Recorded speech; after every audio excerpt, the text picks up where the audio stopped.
Hello, नमस्कार, आदाब, सत श्री अकाल और अस्सलाम वालेकुम। मैं हूं मोहम्मद अहमद काज़मी, लेकर आया हूं आपका पसंदीदा कार्यक्रम आपके रूबरू। इस कार्यक्रम में हम आपको कुछ जानकार लोगों से मिलवाते हैं और देश और दुनिया की खबरों के बारे में चर्चा करते हैं ताकि कुछ और गहराई से हमारी आपकी मालूमात बढ़ सके। इस वक्त कर्नाटक के इलेक्शन हारने के बाद बीजेपी आरएसएस के खेमे में बड़ी बेचैनी है। अभी हाल ही में आरएसएस के अखबार जो माउथ पीस कहा जाता है, उनका ऑफिशियल ऑर्गन ऑर्गेनाइजर, जिसको हिंदी में पांचजन्य भी नाम से वो अखबार निकालते हैं, उन्होंने खुद ये तस्लीम कर लिया है कि आने वाला इलेक्शन मोदी के और हिंदुत्व के नाम पर नहीं जीता जा सकता।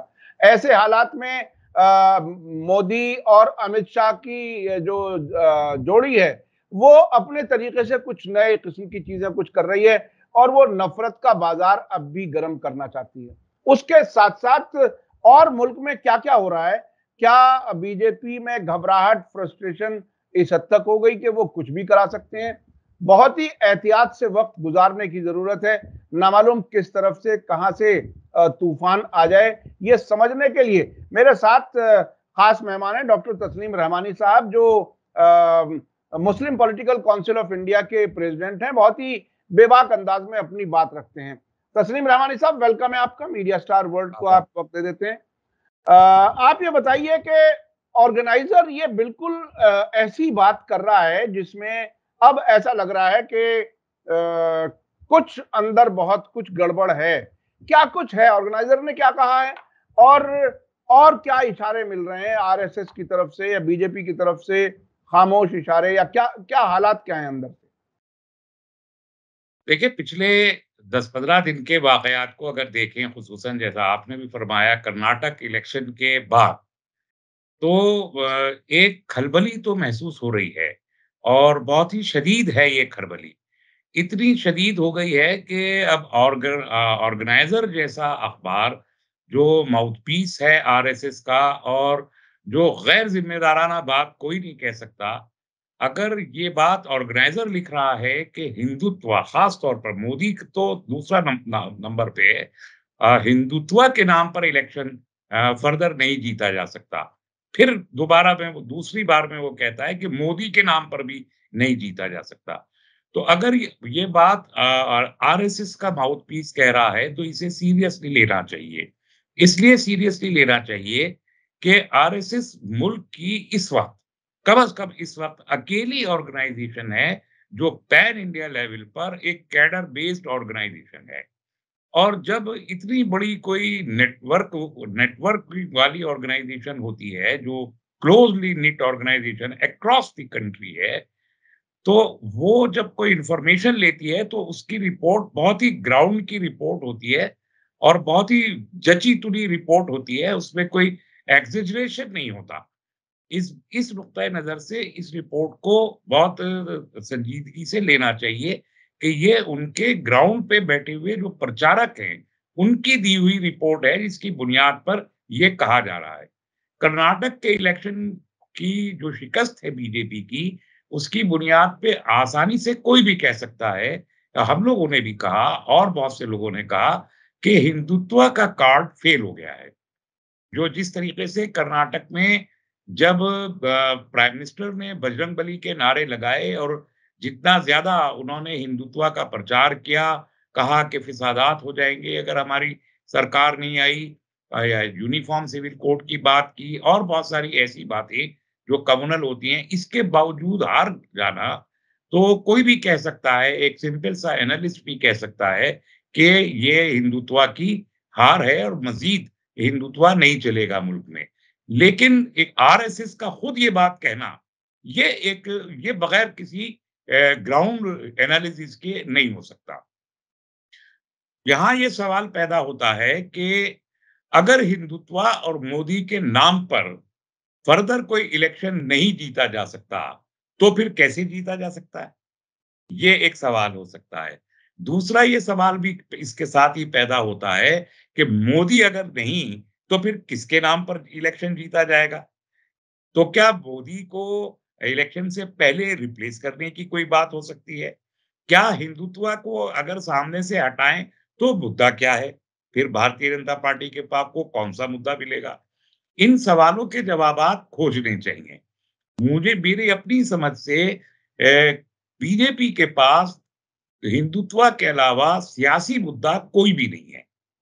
और मैं बार-बार कहता हूँ कि 1989 के बाद से अब तक के तमाम इलेक्शन, 33 साल के, 34 साल के इलेक्शंस में बीजेपी बगैर हिंदुत्व को और हिंदू नेशनलिज्म की बात किए बगैर कोई एक भी इलेक्शन नहीं लड़ा, भले ही वो म्युनिसिपल कॉर्पोरेशन का इलेक्शन हो या पार्लियामेंट का इलेक्शन हो।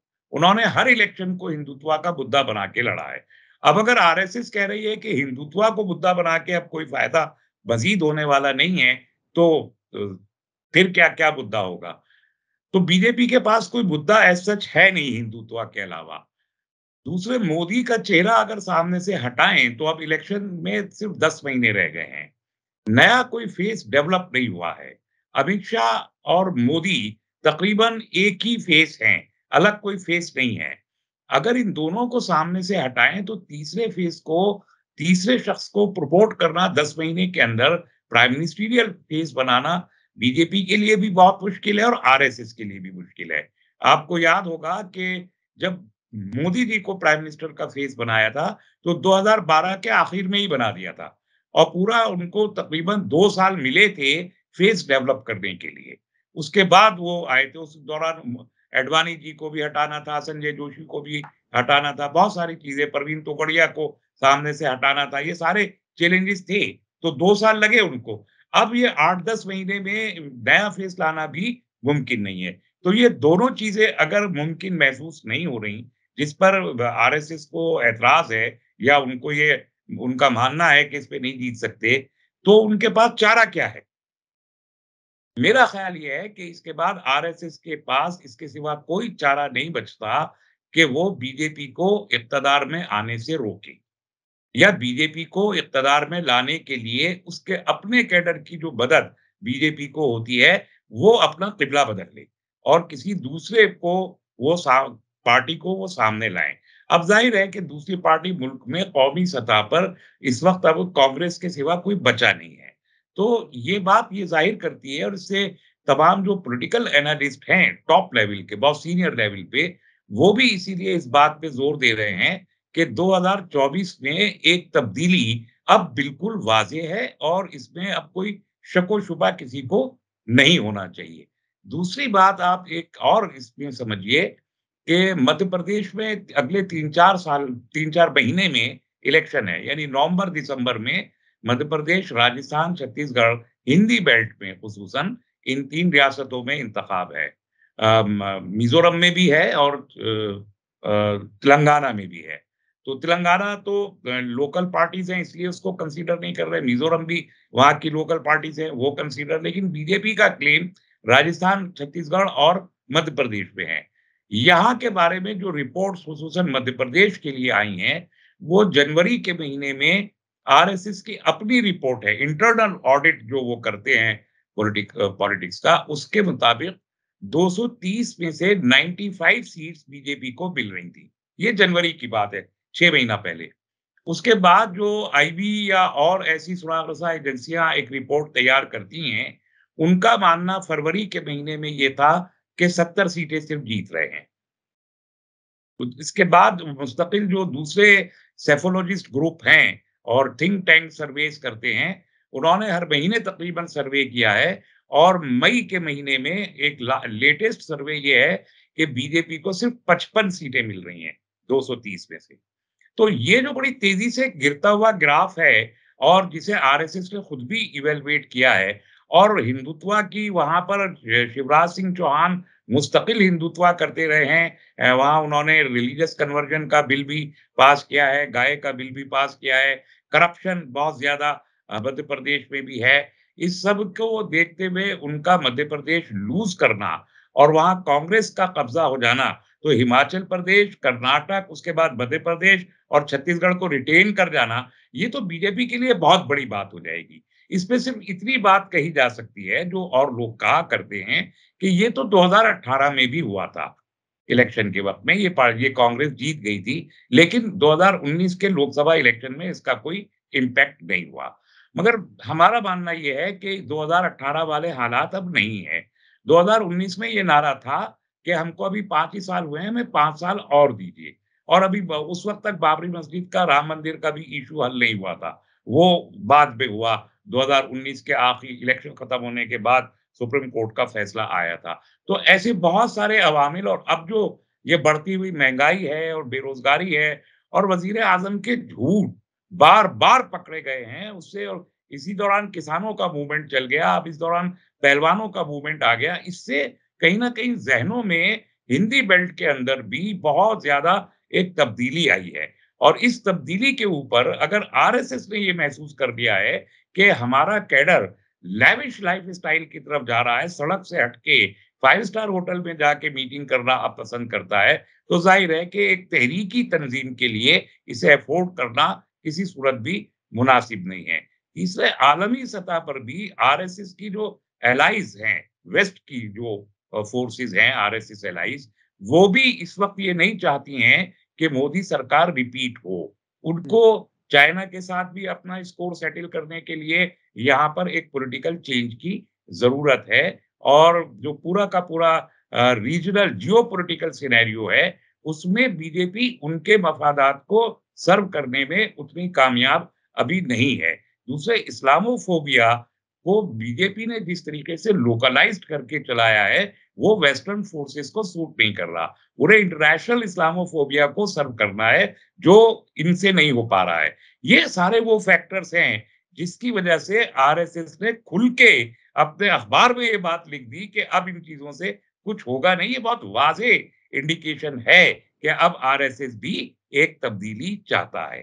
अच्छा, ये कहा जाता रहा है पिछले कुछ वर्षों में कि मोदी ने अपना साइज आरएसएस से कहीं ज्यादा बढ़ा लिया है। और मोदी ने एक वक्त धमकी दी थी कि बीजेपी क्या है, मैं खुद अपनी एक पार्टी लेकर के खड़ा हो सकता हूं। यानी सेल्फ कॉन्फिडेंस बहुत था मोदी जी को। अब इस बदलते हुए हालात में जो तड़प होगी हुकूमत जाने की, बीजेपी की लीडरशिप हाथ से जाने की, अमित शाह और मोदी को, इस हालत में क्या वो बीजेपी को कुछ और नुकसान पहुंचाने की कोशिश करेंगे? क्योंकि स्ट्रक्चरल नुकसान तो उन्होंने बहुत पहुंचा दिया। अब वो जो मोदी नहीं तो कौन वाला नारा मिंट किया गया था पिछले इलेक्शन में, अब मोदी मोदी नहीं तो बहुत कुछ है, ऐसी भी हालत में पार्टी नहीं रही। कोई अल्टरनेट चेहरा नजर नहीं आता सिवाय नितिन गडकरी के। शायद उनका कभी कभी नाम आता है कि वो मॉडरेट आदमी है। तो ऐसी हालत में बीजेपी का घर ही खाली कर दिया इन्होंने, सारे लोगों को बिल्कुल बर्फ में लगा दिया। ऐसी हालत में बीजेपी का तो और भी मुश्किल हो जाएगा, जैसे आपने भी कहा कि कोई अल्टरनेट लाना मुश्किल है। देखिए, गौर से देखिए भारत की पूरे राजनीतिक और राजनीतिक इंडिविजुअल्स को, तो आज भी मुल्क के जो बेस्ट पॉलिटिकल ब्रेन्स की बात कर रहा हूँ। एक क्रिमिनल ब्रेन होता है माफिया, वो भी पॉलिटिक्स में आ जाता है तो पॉलिटिशियन कहलाता है। हालाँकि वो पॉलिटिशियन नहीं होता, पॉलिटिकल ब्रेन्स डिफरेंट होते हैं। तो वो जो पॉलिटिकल ब्रेन्स की पूरा का पूरा बैंक है, वो इस वक़्त कांग्रेस के पास हमेशा से रहा है। अभी भी कांग्रेस के ही पास हैं पॉलिटिकल ब्रेन्स।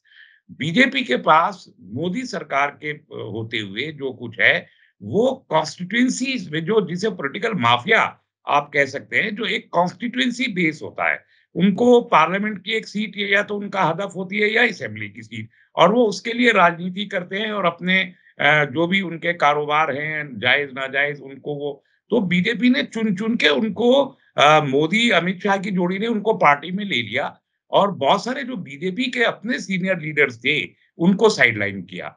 अब गडकरी जी भी साइडलाइन हैं। राजनाथ सिंह एक बहुत बड़ा नाम था, जो मॉडरेट्स में, तो वाजपेयी ग्रुप के जितने लोग भी थे, वाजपेयी लॉबी के, वो सब हाइबरनेशन में बिठा दिए इन लोगों ने। तो उसमें सुषमा स्वराज भी एक ज़माने में शामिल थीं, और अरुण जेटली भी शामिल थे, इन दोनों का इंतकाल हो गया। इसके अलावा जो भी लीडर थे, तो बड़ी सफोकेशन पार्टी में है कि पॉलिटिकल ब्रेन्स अब पार्टी के पास बचे ही नहीं है तकरीबन। तो ये जो इन्होंने किया, अब पिछले पार्लियामेंट का सेशन अगर आपको याद हो, बजट सेशन में तो वज़ीर आज़म ने पार्लियामेंट में खड़े होके अपनी बात की सिर्फ, कि मैं हूँ जो सब चला रहा हूँ। उसको लोगों ने मार्क किया। अब कोई मुँह से कहे या ना कहे, लेकिन जब इस तरह की तकरीर कोई वज़ीर-ए-आज़म पार्लियामेंट में खड़े होके करे कि सब चीज़ें मेरे ही जानिब रिवॉल्व होती हैं और मैं ये तो नहीं कहा उन्होंने पार्लियामेंट में कि मैं पार्टी बना सकता हूँ, लेकिन उन्होंने अपनी तारीफ़ की। ऐसे में ये रिवोल्ट करने की पोज़ीशन में तो हो ही नहीं सकते, किसी भी कीमत पे। बिकॉज़ बहरहाल बीजेपी एक आइडियोलॉजिकल पार्टी है और आरएसएस उसकी सरपरस्त है। तो ये जो आरएसएस और बीजेपी का अरेंजमेंट है, इसमें कोई भी शख्स रिवोल्ट करने की पोज़ीशन में नहीं हो सकता, चाहे जितना बड़ा उनका कद हो जाए। लेकिन वो अपने आप को सेव करने की कोशिश में पार्लियामेंट का जो इनॉग्रेशन है, उसको पूरा का पूरा हिंदुत्व के रंग में रंग के करने से अपने नंबर बढ़ाने की कोशिश की वज़ीर-ए-आज़म ने, या जो अभी जनवरी के महीने में राम मंदिर का एक इवेंट करेंगे राम मंदिर के इनॉग्रेशन का, उसके ज़रिए वो अपने नंबर बढ़ाने की कोशिश करेंगे। तो ये चंद चीज़ें हैं। इसके अलावा जो पूरा का पूरा एक पहले से प्लान रहा है कि हिंदुत्व का प्रचार करते रहो, वो बड़ी तेज़ी से अभी शुरू हुआ है। हाल में आप 1 हफ्ते को अगर आप देखें तो लव जिहाद के वाक़यात जो अभी महाराष्ट्र में भी हुए और दिल्ली में भी एक और यूपी में कुछ वाक़यात को इन्होंने कोट किया, उसको लेके टेलीविज़न पे बहस करना, या जो अभी मध्य प्रदेश का जो एक ज़िला दोमू है, हाँ, वहाँ कोई मैं उसी पर आने वाला था कि अब मोदी और अमित शाह क्या रास्ता निकालने की कोशिश कर रहे हैं, क्या है वो? देखिए, नफ़रत की पॉलिटिक्स कर्नाटक वालों ने तो रिजेक्ट कर दी। नॉर्थ के बारे में ये कहा जाता है कि ये जो टेलीविज़न चैनल है हिंदी के नोएडा में, वो सब नफ़रत का सिलसिला बनाए रखते हैं और हिंदी बेल्ट में उसका काफ़ी असर होता है और योगी आदित्यनाथ अपने बुलडोज़र और अपने तरीके से, अपने लिबास की वजह से वो हिंदुत्व को जगाए रखते हैं। तो यहाँ क्या वो नफ़रत का सिलसिला अभी फिर और बढ़ाएँगे? क्या कुछ है? अब तक के इशारे क्या कुछ हैं? वही मैं समझ रहा हूँ। वही है। देखिए कर्नाटक में भी जब इन्होंने अपनी हार के रिपोर्ट्स बीजेपी के पास थी, कर्नाटक में पहले से थी रिपोर्ट, और इंटरनल ऑडिट भी था कि हार रहे हैं। तो जैसे-जैसे ये रिपोर्ट ताकत पाती गई, वो हिंदुत्व को बढ़ाते गए। इस हद तक कि एक सियासी रैली में प्राइम मिनिस्टर ने जय बजरंगबली का नारा गैर कानूनी तौर पर लगाया। अभी आप ये जो आप फरमा रहे हैं नॉर्थ में हिंदी बेल्ट पे असर हिंदुत्व का होता है। लेकिन मसला ये है कि ये हिंदी बेल्ट में ऑलरेडी सैचुरेटेड है बीजेपी। हुँ। मसलन ये कि उत्तर प्रदेश में 65 सीटें पहले से जीती हुई है, पूरा राजस्थान की 25 सीटें, गुजरात की 26 सीटें, महाराष्ट्र में 48 में से 41 सीटें, इतनी सब जीती हुई हैं। अब बिहार में सिचुएशन बदल गई, बंगाल में सिचुएशन बदल रही है। तो ये अब जो सिचुएशन हो सकती है, सीटें तो बढ़ने से रही, दिल्ली में पूरी 7 की 7 जीते हुए थे, इधर हरियाणा में खासी, उत्तराखंड में 5 की 5 जीत रखी थी। तो ये सीटें तो बढ़ने से नहीं, यहाँ हुँ। ये तो इतनी ही रहेंगी। लेकिन मसला ये है कि इस एंटी इनकम्बेंसी में जो आरएसएस भी महसूस कर रहा है, इन सीटों को रिटेन करने का बहुत बड़ा सवाल है। ये सीटें जितनी मिली थी वो उनमें से कम ना हो, वो बरकरार रहें। उसके लिए एक ही मंत्र है उनके पास, दूसरा मंत्र उनको उन्होंने सीखा ही नहीं है शायद, कि वो हिंदुत्व के लिए फ्रस्ट्रेटेड प्रचार करें, जिसका अब कोई इम्पैक्ट होने वाला नहीं है। आप देखिए कोल्हापुर में महाराष्ट्र के किसी कुछ लोगों ने एक स्टेटस लगाया अपने व्हाट्सएप या फेसबुक पे, जिसमें टीपू सुल्तान और औरंगजेब की तस्वीरें लगा दी। और वो स्टेटस लोग चेंज करते रहते हैं। अब 2-4-6 लोगों ने अगर चेंज कर दिया हो, तो ये तो कोई बहुत बड़ी बात नहीं है। लोग अपना स्टेटस अपने व्हाट्सएप पे अपनी तस्वीरें बदल के कुछ भी लगाते रहते हैं। कोई हुँ, बहुत बड़ी बात नहीं है। हुँ। लेकिन अगले दिन हिंदुत्व के ऑर्गेनाइजेशंस ने वहाँ दफ़ा 144 का वायलेशन और परमिशन ना होने के बावजूद एक बड़ा जुलूस निकाल दिया और एक बहुत बड़ा इश्यू बना दिया।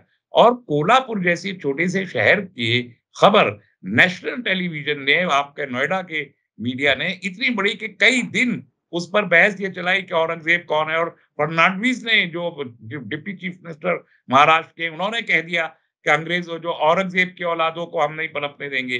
तो ये हुँ, बहुत ही प्रोवोकेटिव किस्म के बयानबाज़ी है, और कुछ बड़े लीडर्स ने भी वहाँ ये बात कह के उस इस वाक़े को हवा दी और हुँ। इसको जो है बहस का मौज़ू बनाया। एक बागेश्वर बाबा जो हैं उनको बहस का मौज़ू बना रहे हैं। आप देखिए कितनी तकलीफ़ की बात है कि उड़ीसा में बालासोर के रेल हादसे में हमारे 300 के करीब लोगों की शहादत हुई, जहाँ बहक हुए वो लोग, 1000 डेढ़ हजार लोग जख्मी हो गए, पूरा सदमे में वो लोग रहे। लेकिन इन्हीं में से कुछ लोगों ने, बागेश्वर टाइप के लोगों ने ये जो कहा कि इसमें जो है वहां पर एक मस्जिद पाई जाती है, वहां पर तो एक झंडा था, उसमें तो कम्युनल कॉन्स्पिरेसी थी। ये वो फ्रस्ट्रेटेड पॉइंट्स हैं। या दोनों के स्कूल में, वो माइनॉरिटी स्कूल है, गंगा जमुना स्कूल। अब वो ज़ाहिर है कि वो अपना ड्रेस कोड तय करेगा, ये हर स्कूल को हक होता है कि वो अपना यूनिफ़ॉर्म क्या हो, स्कूल तय करता है। उनके मॉर्निंग असेंबली में क्या पढ़ा जाएगा, स्कूल तय करता है। सिलेबस क्या होगा, स्कूल तय करता है। तो अगर वो एक पर्टिकुलर ड्रेस उन्होंने हिजाब वाली या अबाया वाली रखी है, और वो लपे आती है, दुआ पढ़ के वहाँ पर उनकी मॉर्निंग असेंबली होती है, तो उनका राइट है। और इसलिए वहाँ के एजुकेशन ऑफिसर ने कहा कि नहीं, कोई कोई इसमें गड़बड़ नहीं है। लेकिन हिंदुत्व वाली ऑर्गेनाइजेशंस ने मध्य प्रदेश में एक हंगामा खड़ा कर दिया, और चीफ मिनिस्टर भी बयान दे रहे हैं उसपे, और वहाँ का होम मिनिस्टर भी बयान दे रहा है। ये सारी चीज़ें बताती हैं कि वो वही पुराना, वही चाल बेढंगी जो थी, ये उसी पे चलना चाहते हैं, और इसको मज़ीद ये एग्रीवेट करना चाहते हैं, और इसमें क्या कहाँ तक ले जाएँगे, इसका कोई अंदाज़ा नहीं है। जैसा आपने भी फरमाया कि अगले 10 महीने अल्लाह खैर रखे, क्योंकि ये आउट ऑफ फ्रस्ट्रेशन कुछ भी कर सकते हैं। 300 लोगों की मौत को, इतनी अफ़सोसनाक मौत को अगर कम्युनलाइज़ करने की, वो तो कहिए कि वाक़या उड़ीसा का था। जी उड़ीसा जी। के पुलिस कमिश्नर ने फ़ौरन वहाँ कहा कि अगर किसी ने इस किस्म की कोई पोस्ट भी ट्विटर या फ़ेसबुक पे डालने की कोशिश की, तो हम अगले दिन गिरफ्तार कर लेंगे। तो वो हम्म। गुस्सा रुक गया, वरना ये तो उसी को कम्युनलाइज़ करना चाहते थे। ये मुझे नहीं लगता कि ये, और इसके बरक्स कांग्रेस ने जो रुख इख्तियार किया है, वो एग्रेसिव सेकुलरिज़्म का है। हम्म। जिस तरह अभी देखिए, आज ही की तारीख में हेडगेवार के चैप्टर को कर्नाटक के स्कूलों में सिलेबस से निकाल दिया। जहाँ हम्म। दिल्ली यूनिवर्सिटी में सावरकर को सिलेबस में डाला जा रहा है, अल्लामा इकबाल को रिप्लेस किया। जी। अल्लामा इकबाल को निकाल दिया और सावरकर को डाल दिया। जवाब में कर्नाटक ने हेडगेवार को चैप्टर सिलेबस से निकाल दिया। हम्म। तो ये जो हरकतें हैं, तो जो जो सेकुलरिज़्म को वो कह रहे हैं सीधे कि हम सावरकर को हीरो नहीं मान सकते, या हम्म। आरएसएस को हीरो नहीं मान सकते, या हम सॉफ्ट हिंदुत्व को, हालाँकि कांग्रेस का जो कैंपेन मध्य प्रदेश और छत्तीसगढ़ में चल रहा है, वो भी मंदिर ओरिएंटेड है। मंदिर हम्म। ओरिएंटेशन है पूरा, वो हनुमान चालीसे और बहुत सारे जो मज़हबी उमूर हैं, उसकी रैलियाँ और भजन गाने वालों को लेके चल के राम भजन, राम कथाएँ, ये सब कर रहे हैं मध्य प्रदेश के कांग्रेसी और छत्तीसगढ़ के कांग्रेस के लोग। लेकिन इसके बावजूद राहुल गांधी के लेवल पे सेकुलरिज़्म को लेके कोई एक नॉन कंप्रोमाइजिंग एटीट्यूड जो नेशनल कांग्रेस की लीडरशिप की तरफ से दिखाई दे रहा है, वो बहुत वाज़ेह है। और हम्म। अगर वो इतनी ही वज़ाहत के साथ आगे चलता रहा 10 महीने, तो ये जो 35 साल का हिंदुत्व है, ये इसका रंग बहुत फीका हो चुका है, बहुत फीका हो चुका है। इस पे फिर सेकुलरिज़्म गालिब आ जाएगा, इसके इम्कानात हैं, और ये लोग कुछ भी कर लें, कामयाब होना फिर बहुत मुश्किल होगा। जितना हिंदुत्व ये करेंगे, आरएसएस ने सही इवैल्यूएट किया है, हिंदुत्व जितना करेंगे, उतना इनको नुकसान होने वाला है। लेकिन ये रिप्लेस करने के लिए इनके पास कुछ है नहीं, सिवाय इसके कि कहीं ये कोई ऐसी घटना या दुर्घटना, बदकिस्मत वाक़या अंजाम दें, जिससे पूरे मुल्क का मूड चेंज हो जाए। हालाँकि वो भी लोग देख चुके हैं पहले, और हम्म। उसका भी तजुर्बा है, और वहाँ गवर्नर्स और मिनिस्टर्स उस बात को बार-बार दोहरा रहे हैं। लेकिन कोई अजब नहीं कि मरता क्या ना करता के वाली बात में कुछ भी कर डाला जाए। अच्छा, आखिर में मैं पूछना चाहूंगा आपसे कि जिस तरह से राहुल गांधी बात बहुत खुल करके कर रहे हैं, और उन्होंने अमेरिका के दौरे के दौरान कहीं एक सवाल किसी ने किया, उसमें उन्होंने अपोजिशन यूनिटी के सिलसिले में बहुत ही रिलैक्स अंदाज में ये बात कही कि वो छोटे मोटे एडजस्टमेंट करके वो सब ठीक किया जा सकता है, वो कोई इशू नहीं है, बहुत बड़ा इशू नहीं है। अब से पहले के कांग्रेस में ये प्रॉब्लम रही थी कि यूपी में मसलन सेकुलर पार्टियों के साथ सीटें बांटने में ज्यादा सीटें लेने की बात करती थी। तो क्या आपको लगता है कि कांग्रेस ने पूरा मन बना लिया है कि किसी भी तरह से सारे अपोजिशन पार्टीज मिल करके या अंडरस्टैंडिंग के साथ बीजेपी को हराएं, वो क्लैरिटी अब कुछ बेहतर लग रही है आपको? क्या लग रहा है? मुझे नहीं लगता कि वो कोई बहुत ही ट्रिकी या बहुत ही कॉम्प्लिकेटेड इश्यू हो। 2004 का इलेक्शन रिजल्ट अगर आप सामने रखें तो ये वो कोई बहुत बड़ा मसला इसलिए नहीं है कि देखिए कुछ स्टेट्स में तो कांग्रेस और बीजेपी के अलावा किसी का कोई मुकाबला है ही नहीं। कोई स्टेक ही नहीं है। जो जाता भी है तो डिस्टर्ब करने के लिए जाता है या बहुत ही मामूली से वोट लेके और इफेक्टिव नहीं हो पाता। आप देखिए और पी चिदम्बरम का एक स्टेटमेंट पिछले दिनों आया था, कुछ महीने हो गए। उसमें उन्होंने कहा था कि जहाँ जिसकी कॉन्स्टिट्यूंसी है, वहाँ पर उसको एक मौका बड़ा शेयर मिलना चाहिए और कांग्रेस को कहीं न कहीं उन जगहों पर बैक सीट होना चाहिए। तो ये एक ब्रॉडर अंडरस्टैंडिंग कांग्रेस के अंदर भी दिखाई दे रही है और अपोज़िशन में भी दिखाई दे रही है कि वो कहीं न कहीं कुछ चीज़ों को तय कर चुके हैं। एक आध 2 जगहों पर टिकलिश फॉर्मेशन बनेगा, वो उसके लिए 10 महीने हैं बात करने के। मसलन आम आदमी पार्टी को लेके एक प्रॉब्लम आ सकती है कांग्रेस के साथ टाई अप में दिल्ली की वजह से हुँ, और पंजाब की वजह से। क्योंकि दिल्ली में मेजर स्टेक अब आम आदमी पार्टी का है, पंजाब में कांग्रेस का था, अब वहाँ आम आदमी पार्टी वहाँ भी आ गई है। तो आम आदमी पार्टी की कोशिश होगी कि वो ग्रैंड शेयर ले यहाँ पर और कांग्रेस शायद वो ना चाहे। तो ये एक जगह है। तेलंगाना में इश्यू हो सकता है जहाँ पर बीजेपी और टीआरएस जो रूलिंग इनकम्बेंट हैं, उनका बराह रास्त है। वाईएसआर के साथ आंध्र प्रदेश में मसला हो सकता है। ममता बनर्जी एक बहुत बड़ा फैक्टर है, क्योंकि बंगाल एक बड़ा स्टेट है, 40 सीट्स हैं वहाँ। तो वहाँ एक तो ये जो 4-5 जगह हैं, यहाँ पर एक्चुअली प्रॉब्लम आएगी। वरना यूपी में मुझे नहीं लगता कि कांग्रेस कोई बहुत ज़्यादा बड़ी क्लेमेंट बनना चाहेगी, समाजवादी या बीएसपी किसी के भी साथ जिसके साथ भी वो जाए और बनना भी नहीं चाहिए। मुझे नहीं लगता कि यूपी में कांग्रेस को 15-20 सीटों से ज़्यादा कहीं मुतालबा भी करने की कोई ज़रूरत भी मुझे नहीं लगती 80 सीटों में, इतनी भी उनको मिले तो उनके लिए बहुत हैं। ये सीटें भी बहुत होंगी। बिहार में कोई इश्यू नहीं है। आप ऑलरेडी यूपीए वहाँ स सरकार में है और एक अरेंजमेंट वहाँ मौजूद है। बंगाल में अलबत्ता ममता बनर्जी या तो बिल्कुल कुछ नहीं देंगी या बहुत ही छोटा शेयर देना चाहेंगी। मिज़ाजन ममता बनर्जी सीमाप-सिफ़त हैं, बहुत एरोगेंट भी हैं और उन्होंने जो इंडिकेशन पिछले दिनों दिए हैं, वो इसी डायरेक्शन में हैं कि या तो बहुत छोटा शेयर लें या फिर हमसे लड़ें। इस तरह के इंडिकेशन दिए हैं। जिस तरीके से अभी एक बाई इलेक्शन में कांग्रेस का उम्मीदवार जीता था।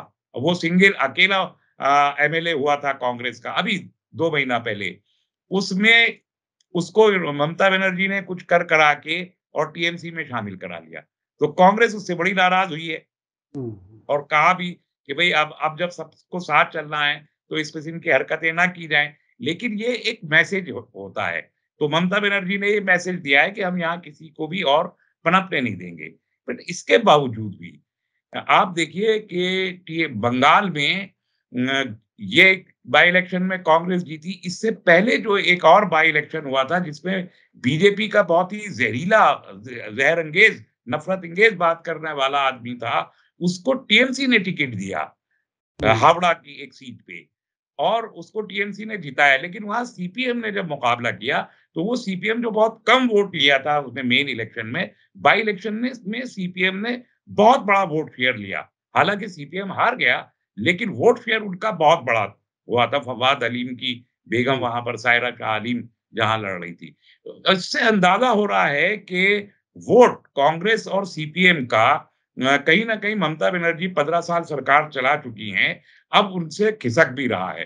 तो अगर सीपीएम और कांग्रेस ने मिल के वहाँ इलेक्शन लड़ा और टीएमसी और बीजेपी ने अलग-अलग लड़ा, तो ये ट्रायंगुलर फाइट अगर वहाँ होता है, तो भी कांग्रेस और सीपीएम को फ़ायदा होगा पहले के मुकाबले में। सीपीएम के पास कोई सीट नहीं थी और कांग्रेस ने 2 सीटें जीती थी लोकसभा की और 16 सीटें बीजेपी ने जीती थी। तो अब अगर ये मिल के लड़ते हैं, तो ये जो वोट शिफ्ट हो रहा है, पर्टिकुलरली मुस्लिम वोट बैंक जिन सीटों पे है, वहाँ टीएमसी को बहुत ज़्यादा नुकसान होगा।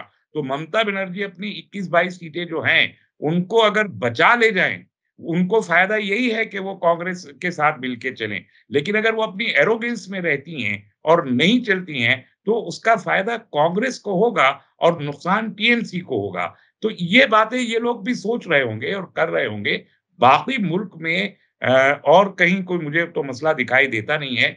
अभी ये टीआरएस के और वाईएसआर के बारे में अभी परसों ही हरीश रावत कह रहे थे, जो कांग्रेस के बहुत सीनियर लीडर हैं, कि अरे भाई हमारा ही तो भतीजा है, बैठे नाराज है, इधर-उधर है, बैठेंगे बात करेंगे तो भतीजे को मना लेंगे। ये हम्म बड़े कॉन्फिडेंस के साथ हरीश रावत ने कहा, and he is a very senior Congress leader. हम्म तो ये मुझे नहीं लगता कि ये 1-2 प्रॉब्लम्स के अलावा अपोजिशन की यूनिटी में कोई ज्यादा मसला पेश आएगा। एक formal announcement due course of time में होगा और वो तमाम लोगों के जो प्रायोरिटीज हैं वो उसके मुताबिक तय हो जाएंगी। 23 जून को एक मीटिंग पटना में होने को है, उसमें तमाम लीडर्स जा ही रहे हैं, 10-15 पार्टीज के लीडर जा रहे हैं। तो आई होप के अपोजिशन यूनिटी कोई बड़ा मसला नहीं होगी और ये भी मसला नहीं होगा कि प्राइम मिनिस्टर का फेस कौन होगा।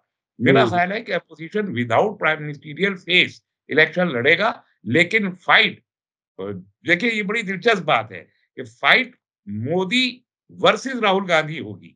हम्म वो राहुल गांधी जिसे आप बबुआ कहा करते थे और पप्पू कहा करते थे, अभी ये गोदी मीडिया या मोदी मीडिया ये बोल रहा है मोदी जी की जो स्टैंडिंग है, उनका जो प्राइम मिनिस्टरशिप का जो सर्वे रिपोर्ट है, उसमें उनके नंबर में कमी नहीं आई है, हम्म लेकिन राहुल गांधी का नंबर बढ़ के 10% बढ़ गया।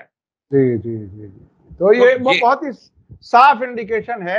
अच्छा, वैसे भी अगर कुछ पार्टियों के साथ, अपोजिशन पार्टीज के साथ प्री पोल अलायंस ना भी हो कुछ के साथ, तो पोस्ट पोल में बहरहाल कोई बीजेपी के साथ जाएगा, उससे बड़ी खुदकुशी नहीं हो सकती जिस तरह के हालात अब तक नहीं, बने। अकाली दल जाएगा बीजेपी के साथ। जी जी आप जी। देखिए आने वाले कुछ समय में अकाली दल बीजेपी के साथ जाएगा, लेकिन वो हम्म, 13 सीटों पर ही इम्पैक्ट करता है सिर्फ, बिल्कुल। और वो नेशनल लेवल पर उसका असर नहीं है, बिल्कुल। नेशनल इम्पैक्ट नहीं है कोई भी। जी जी जी। बहुत बहुत शुक्रिया तस्लीम रहमानी साहब, आपने हमें वक्त दिया, और ख़ास तौर पर जो आरएसएस के अंदर की जो बेचैनी है और जो ऑर्गेनाइजर अखबार ने जो रिपोर्ट छापी है कि मोदी और हिंदुत्व के साथ अब इलेक्शन नहीं जीता जा सकता, और उसके बाद जो घबरा करके ये बहुत कुछ कर रहे हैं, उससे बहरहाल होशियार रहने की ज़रूरत है। लेकिन ये उम्मीद जगी है कर्नाटक इलेक्शन के बाद ख़ास तौर पर कि लोग अब हिंदुत्व को रिजेक्ट कर रहे हैं, अब उस धोखे में शायद ना आए। बहुत बहुत शुक्रिया तस्लीम रहमानी साहब, आपने हमें वक्त दिया, उसके लिए शुक्रिया। इसी के साथ मुझे दीजिए इजाजत। धन्यवाद, शुक्रिया। जय भारत, जय हिंद। मीडिया स्टार वर्ल्ड के और वीडियो देखने के लिए हमारे चैनल को सब्सक्राइब करें और सीधे नोटिफिकेशन पाने के लिए बेल आइकन दबाएं। और अगर हमारी खबर सच्ची और अच्छी लगे तो अपने व्हाट्सएप, इंस्टाग्राम, फेसबुक और ट्विटर अकाउंट पर जरूर शेयर करें।